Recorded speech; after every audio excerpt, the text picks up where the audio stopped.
ప్రభువునందు ప్రియులారా, బాగున్నారా? ప్రభు అయిన యేసుక్రీస్తు నామంలో మీకు వందనములు, శుభములు తెలియజేస్తూ ఉన్నాను. ప్రతిదినము మీ కొరకు ప్రార్థిస్తున్నాను. మీరును మా కొరకు, మా పరిచర్యల కొరకు తప్పక ప్రార్థన చేయగలరు.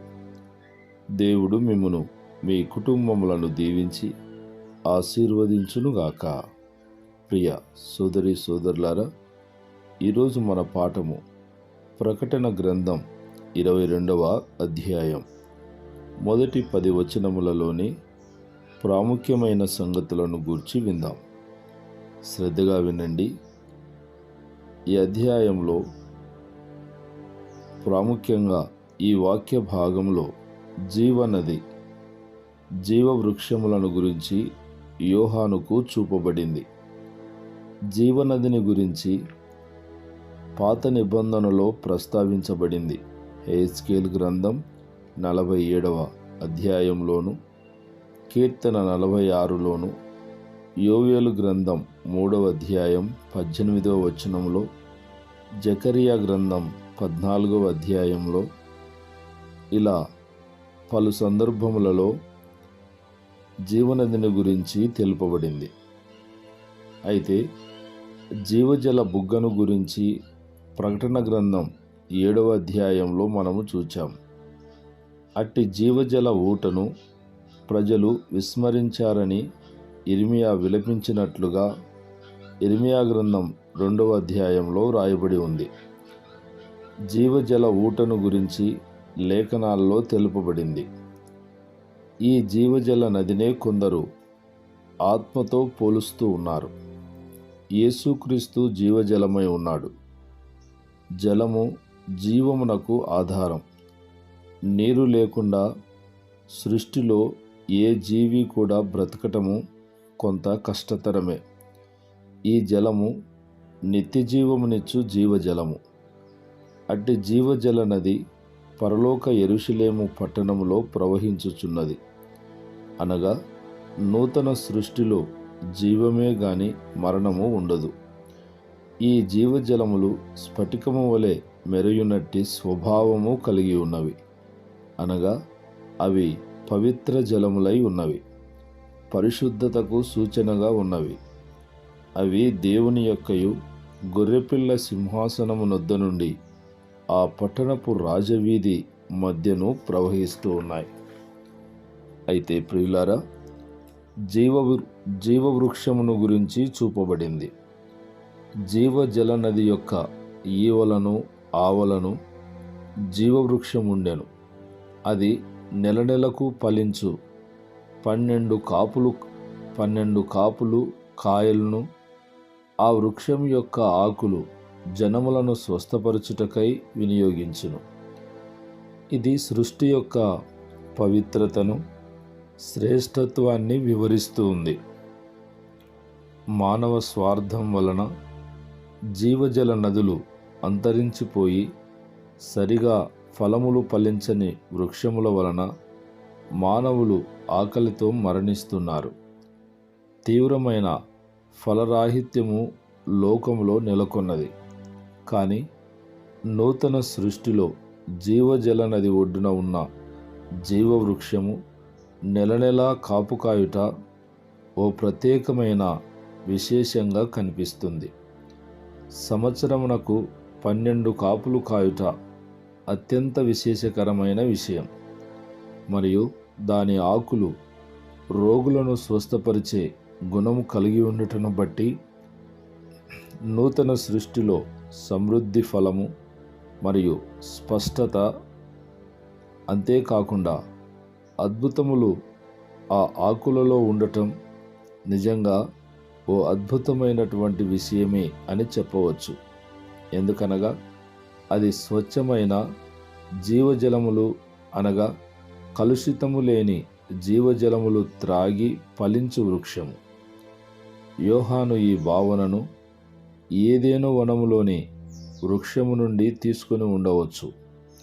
హెస్కేలు కూడా ఇలాంటి దర్శనమును కలిగి ఉన్నాడు. జీవవృక్ష ఫలములను ఆత్మఫలములతో పోల్చవచ్చు. ఈ జీవవృక్షము పట్టణము మధ్యలో అందరికీ అందుబాటులో ఉండును.